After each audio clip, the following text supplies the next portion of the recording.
Hello friends, welcome to you again in my online class. Yesterday I taught you business letter. In business letter I taught you about the first point, second point, and today I will teach you its third point. Means making for or giving information. तो friends आज अपन business letter का तीसरा बिंदु सीखेंगे। अपन ने आपको इसका पहला पॉइंट पढ़ाया making inquiry, second registering complaints. आज इसका जो तीसरा बिंदु है आस्किंग फॉर और गिविंग इंफॉर्मेशन, जो कि आज हम सीखेंगे। देखिए आस्किंग फॉर इंफॉर्मेशन जो कि तीसरा बिंदु है वो पहले बिंदु से रिलेटेड है, क्योंकि उसमें मेकिंग इंक्वायरी अर्थात जो भी ग्राहक या कोई दुकानदार किसी दूसरे दुकानदार से कोई सूचना पूछेगा तो वो क्या कर सकता है, वो मेकिंग इंक्वायरी या आस्किंग फॉर इंफॉर्मेशन का बिंदु डालकर भी वो लेटर लिख सकता है। तो आप इसको मेकिंग इंक्वायरी के समान ही समझोगे।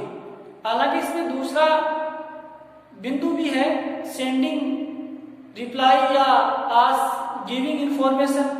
तो ये गिविंग इंफॉर्मेशन जो है इसका मतलब ये हुआ कि जो भी आपने सूचना मांगी है उस सूचना का रिप्लाई अगला आपको देगा। किसी वस्तु के संबंध में जो भी सूचना आपने मांगी है किसी दुकानदार से, तो वो प्रोप्राइटर आपको क्या करेगा, उस सूचना का रिप्लाई देगा। तो इसमें मैं आज आपको दो एग्जांपल समझाने जा रहा हूँ। पहला एग्जांपल इसका होगा आस्किंग फॉर इंफॉर्मेशन का और दूसरा एग्जांपल होगा गिविंग इंफॉर्मेशन का। तो दोस्तों सबसे पहले अपन समझते हैं आस्किंग फॉर इंफॉर्मेशन।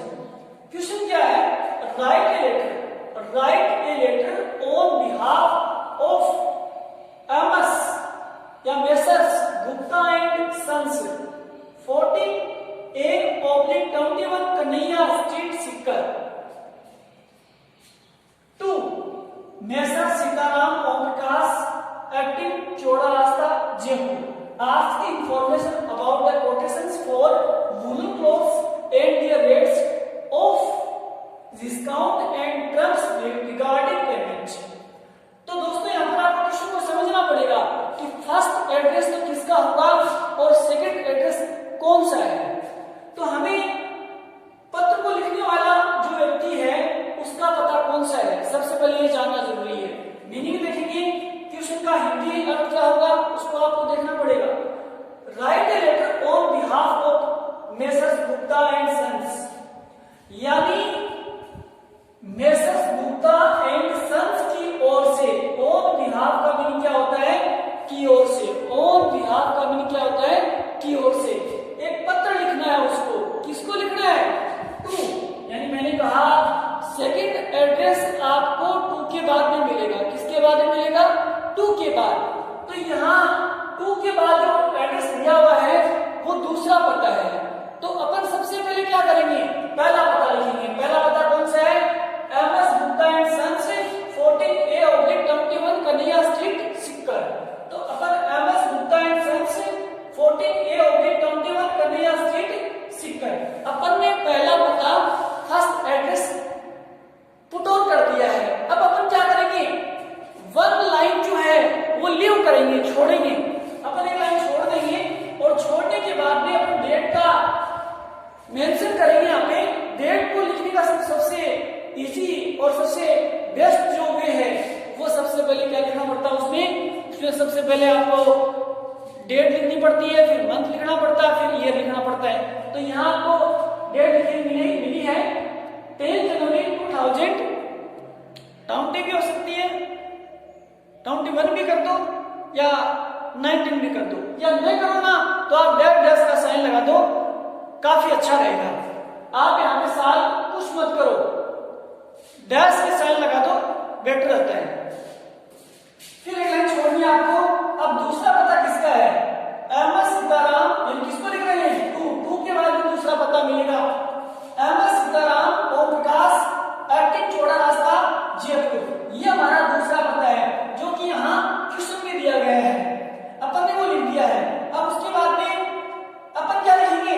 उसके बाद में एक लाइन छोड़ करके हमारे लेटर के फॉर्मेट के अकॉर्डिंग अपन सब्जेक्ट लिखेंगे। सब्जेक्ट यहाँ साफ साफ दे रखा है, मैंने कहा सब्जेक्ट आपको दूसरे पते के बाद में मिलेगा क्वेश्चन के अंदर, या तो आस्किंग या सेंडिंग या गिविंग या रजिस्टिंग या कंप्लेनिंग या मेकिंग वर्ड्स अगर दूसरे पते के बाद में होते हैं तो उन वर्ड्स को लेते हुए आपको क्या करना है? सब्जेक्ट लिखना है। तो यहां पर क्या करेंगे? आस्किंग को ले लेंगे, asking information about the quotations for woollen clothes and their rates of discount and terms regarding payment. मतलब क्या हुआ कि ऊनी कपड़े, वूलन क्लॉथ ही नहीं, ऊनी कपड़े, सर्दियों में पहने जाने वाले कपड़े वूलन क्लॉथ्स होते हैं, ऊनी कपड़ों के लिए दर हेतु, कोटेशन से नहीं दर, कोटेशन से नहीं दर, दर यानी उनका मोल भाव, दर हेतु सूचना पूछने के लिए, ऊनी कपड़ों के लिए दर हेतु दर के बारे में सूचना पूछने के लिए, इसके साथ साथ ऊनी कपड़ों की जो डिस्काउंट की जो रेट है वो भी पूछने के लिए, और इसके अलावा अगला जो भुगतान लेगा, भुगतान के संबंध में, रिगार्डिंग के संबंध में जो शर्तें अगले की, उनके संबंध में आपको क्या करना है? सब्जेक्ट लिखना है। क्या ये पूरा पत्र लिखना है? तो अपन ने लिखा है आज की information about the quotations for woollen clothes, इतना ही लिखो। इसके बाद में add their rates of discount, ये वाला आप मत लिखो क्योंकि इसमें पूरा सब जो लेटर है वो आ गया है। तो अपन लिखेंगे आज की information about the quotations for woollen clothes, meaning क्या हुआ कि ऊनी कपड़ों है, ऊनी कपड़ों के लिए दर के बारे में सूचना पूछने हेतु ये पत्र है। अपन डियर सर्च करेंगे क्योंकि यहाँ पर क्या दिया हुआ है? दूसरे पते में एमएस लिखा हुआ है। ध्यान रखो, दूसरे पते में जब एमएस हो तो अपन डियर सर्च करते हैं। डियर सर्च क्यों करते हैं माय डियर स्टूडेंट्स? क्योंकि एमएस का मीनिंग होता है उस दुकान या उस कंपनी का जो मालिक है वो दो से अधिक व्यक्ति हैं। क्या है? दो से अधिक व्यक्ति हैं, दो या दो से अधिक, दो या दो से अधिक व्यक्ति उसके मालिक हैं, इसलिए अपन क्या करेंगे? डियर सर्च करेंगे। अगर सिंगल व्यक्ति होगा तो अपन को क्या करना पड़ेगा? डियर सर्च करना है। तो यहाँ आपको डियर सर्च करना है। अब अपन, मैंने आपको लाइन बताई थी, स्टार्टिंग लाइन, जब किसी को शुरुआत में पत्र लिख रहे होते हैं तो आप आई या वी वुड से आपको स्टार्टिंग करनी है। तो अपन ने वी वुड से कर रखा है, क्यों? क्योंकि यहाँ पर जो एमएस गुप्ता के सन से वही तो पत्र लिख रहा है, तो वही लिखेगा सबसे पहले कि मैं आपका ध्यान इस विषय के प्रति आकर्षित करवाना चाहूंगा। तो यहाँ आपको एमएस दिया हुआ है, तो वही बात है ना, एमएस दिया हुआ तो प्लूरल पर्सन्स हो गए हो, तो प्लूरल पर्सन्स होने के कारण अपन आई ने लेकर के अपन क्या लेंगे? वी प्रोनाउन का यूज करेंगे। यहाँ पर वी मैंने किया है इसी प्रकार से, we would like to bring your kind notice about the quotations for woollen clothes, यानी कि मैंने लिखा, देखो अबाउट के बाद में अपन क्या कर देते हैं? सब्जेक्ट लिख देते हैं। तो देखो यहाँ पे कि हम ऊनी कपड़ों के लिए दर के प्रति आपका ध्यान आकर्षित करवाना चाहेंगे, यानी उनके संबंध में आप सूचना प्राप्त करना चाहते हैं। और अगर आप अबाउट के बाद में ये पूरा सब्जेक्ट नहीं लिखते हो तो आप यहाँ पर क्या कर सकते हो? आप ये जो वर्ड्स मैंने लिखे हैं इनके स्थान पर अबाउट द अबोव सब्जेक्ट भी आप शॉर्टकट में लिख सकते हो। अबोव सब्जेक्ट, इसका मीनिंग क्या हुआ? उपरोक्त विषय के संबंध में मैं आपका या हम आपका ध्यान आकर्षित करवाना चाहेंगे। फिर आपको करना है प्लीज सेंड अस डिटेल्स मांगिए, सूचना मांगिए। तो अपन करेंगे प्लीज, कर दिया, सेंड यानी भेजना, हमें नहीं, अस योर यानी तुम्हारी या तुम्हारा, प्राइस यानी मूल्य, लिस्ट यानी सूची, तुम्हारी जो मूल्य सूची है वो भेजिए हमें, एंड कोटेशंस यानी दर भेजिए। किनकी? ऊनी कपड़ों की। कितने दिनों के अंदर अंदर? एक सप्ताह के अंदर अंदर। विदिन एक ऐसी प्रीपोजिशन है माय डियर स्टूडेंट्स, विदिन का प्रयोग तब करेंगे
विचार करेंगे।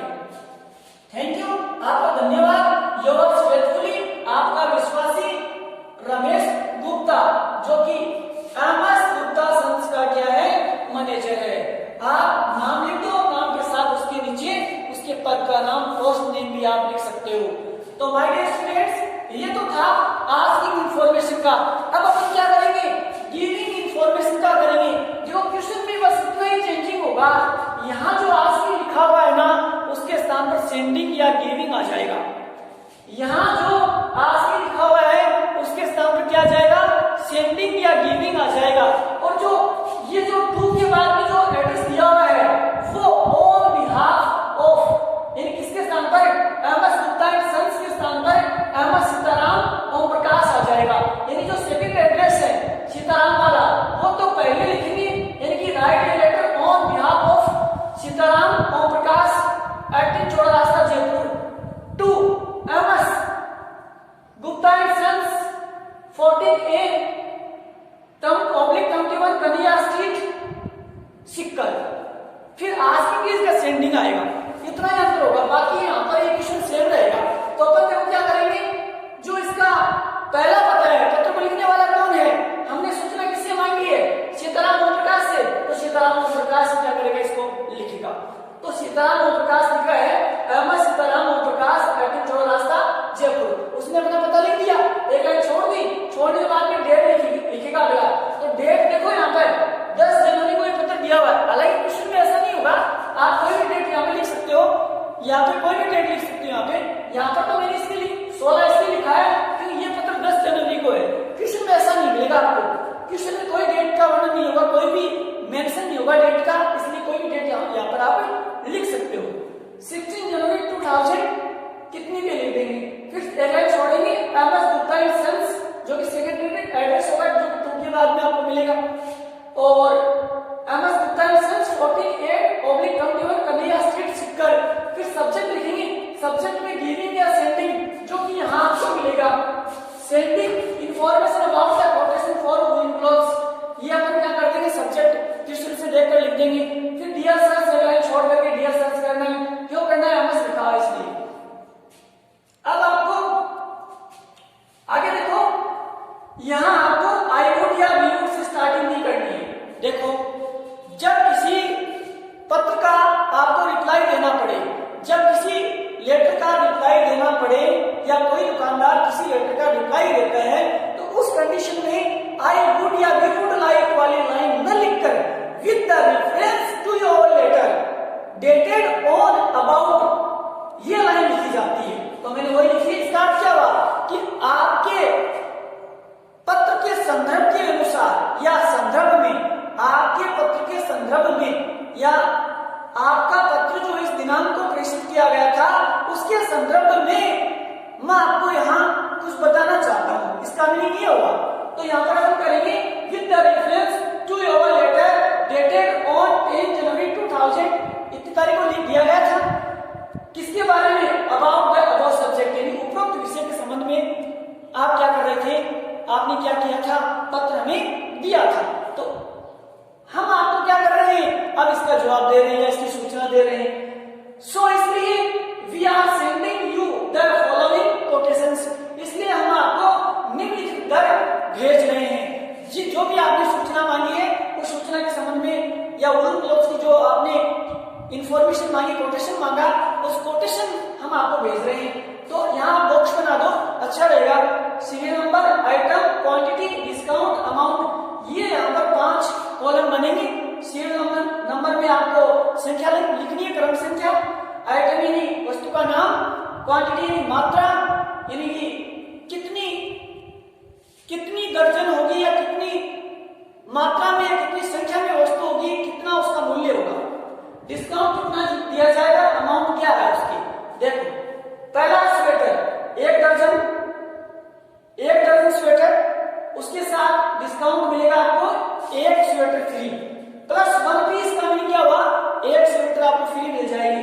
और 1 दर्जन का पैसा आपको कितना देना पड़ेगा, आपको 1512 रुपए भुगतान करना पड़ेगा। यानी 1 दर्जन आप जब स्वेटर लोगे उसके ऊपर आपको 1 स्वेटर फ्री मिलेगी, यानी आपको कुल 13 स्वेटर मिलेंगी।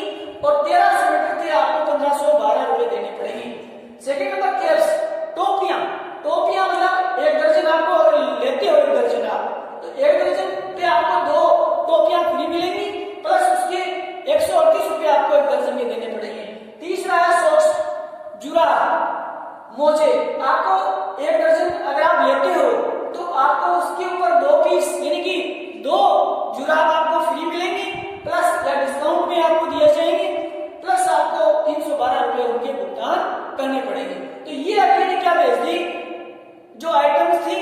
क्वांटिटी, उनका डिस्काउंट और उनकी अमाउंट भेज दी। ये इंफॉर्मेशन दे दी कोटेशंस के संबंध में वूलन क्लॉथ्स के लिए।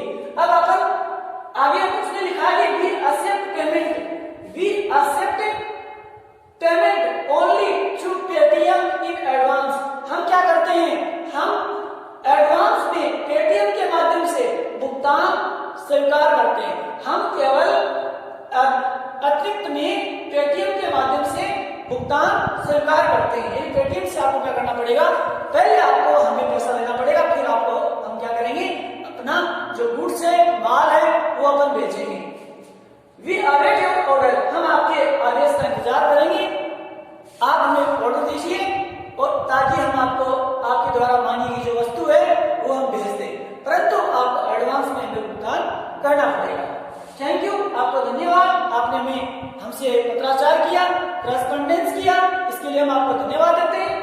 योर्स फेथफुली, आपका विश्वासी राम प्रकाश, जो कि किसका मैनेजर है, सीताराम ओम प्रकाश, जो कंपनी है, जो दुकान है, उसका वो मैनेजर। तो मेरे प्यारे विद्यार्थियों, आपको मैंने आज 2 लेटर बताए बिजी लेटर के अंदर, asking for information, giving information. आशा करता हूं कि आप इस टॉपिक को अच्छे से समझे होंगे और अगर ऐसा कोई क्वेश्चन आता है एग्जाम में तो उसका जवाब आपको इस प्रकार से देना पड़ेगा। पहचान कैसे करनी है, सबसे बड़ी बात, क्वेश्चन में अगर आपको पहचान करनी है तो ये जो सब्जेक्ट है उसको आप फोकस कीजिए। सब्जेक्ट देखो, यहाँ आस्किंग लिखा हुआ है तो मतलब सूचना प्राप्त करना चाह रहा है, और अगर मान लीजिए वो गिविंग आता है आस्किंग के स्थान पर, तो मतलब सीधी सी बात है कि वो दुकानदार किसी दूसरे दुकानदार को क्या देगा, सूचना देगा, यानी रिप्लाई देगा। तो रिप्लाई के लिए लाइन कभी भी भूल के भी आई वुड या यू वुड वाली लाइन मत कर देना। अगर आप कर दोगे तो आपका पूरा लेटर क्या हो जाएगा, गलत हो जाएगा, आपके मार्क्स जो है वो डिडक्ट हो सकते हैं। तो विद्यार्थियों, आज आपने ये टॉपिक पढ़ा, बहुत ही अच्छा टॉपिक था आरबीसी की एग्जाम के लिए। हो सकता है कि ये 2021 के एग्जाम में आ जाए, ये उदाहरण आ जाए, क्या पता। तो आशा करता हूं कि आप घर पे रहेंगे, अच्छे से सीखेंगे और समय का सदुपयोग करेंगे। देखिए, क्लासेस आज हमारे गुड़ा क्षेत्र में, या हम झुंझुनू की मैं बात करूं तो झुंझुनू का जो गुड़ा क्षेत्र है उसमें क्लासेस बहुत ज्यादा ऑनलाइन ली जा रही हैं, टीचर्स के द्वारा पढ़ाया जा रहा है। परंतु आपसे एक निवेदन है मेरा कि इस महामारी के समय कोविड-19 की जो क्राइसिस है, इस क्राइसिस में आपको क्या करना है, अच्छी की परख करके एक अच्छी संस्था का चुनाव करना है। मेरा यहाँ गुड़ा क्षेत्र की किसी भी संस्था से कोई लगाव नहीं है, परंतु मैं गुड़ा क्षेत्र के तमाम विद्यार्थियों से निवेदन करना चाहता हूँ कि आप अच्छे की परख कीजिए, क्योंकि आप जब तक अच्छे की परख नहीं करोगे तो आप सही मार्क्स प्राप्त नहीं कर पाओगे, क्योंकि प्रलोभन ज्यादा है, चमक ज्यादा है। चमक से दूर रहिए, क्योंकि आज का जो जमाना है देखो कि फर्क होता है। कई बार देखिए, आपने देखा भी है, आर्टिस्ट क्या होते हैं जो अपने चेहरे पर पाउडर क्रीम वगैरह लगाकर चेहरे को चमका लेते हैं। आपको लगता है कि काफी सुंदर है वो, लेकिन एक्चुअल में उनका जो रंग है वो जब देखो तो आपको पसंद नहीं आएगा। तो वही बात मैं आपको समझाने की कोशिश कर रहा हूं कि कथनी और करनी में फर्क होता है। Doing and saying are very different things. So, students, be aware. The frauds. मैं आपको यही बात समझाने की कोशिश कर रहा हूँ। आशा करते हो कि आप समझ गए होंगे मेरी बात को। सही विद्यालय का और सही स्टाफ का जो दिखावे से रहित हो और जो हकीकत और अपनी जो जमीन जुड़ी हुई है, जमीनी हकीकत से वो क्या रहे, जुड़ा हुआ रहे। जो संस्था, जो स्टाफ, जो टीचर्स, उनसे आप ताल्लुक रखो ताकि आपका भविष्य उज्जवल हो, आप अच्छे मुकाम को हासिल कर सको। मेरे द्वारा कई स्टूडेंट्स जो हैं वो आज बड़े से बड़े ओहदे पर आज हैं, तो आपसे भी निवेदन करता हूँ, आशा करता हूँ, अपील करता हूँ कि आप भी ऐसे मुकाम पे जाओ ताकि अपने घर वालों और अपने टीचर्स का आप नाम रोशन करो। धन्यवाद। Thanks to all.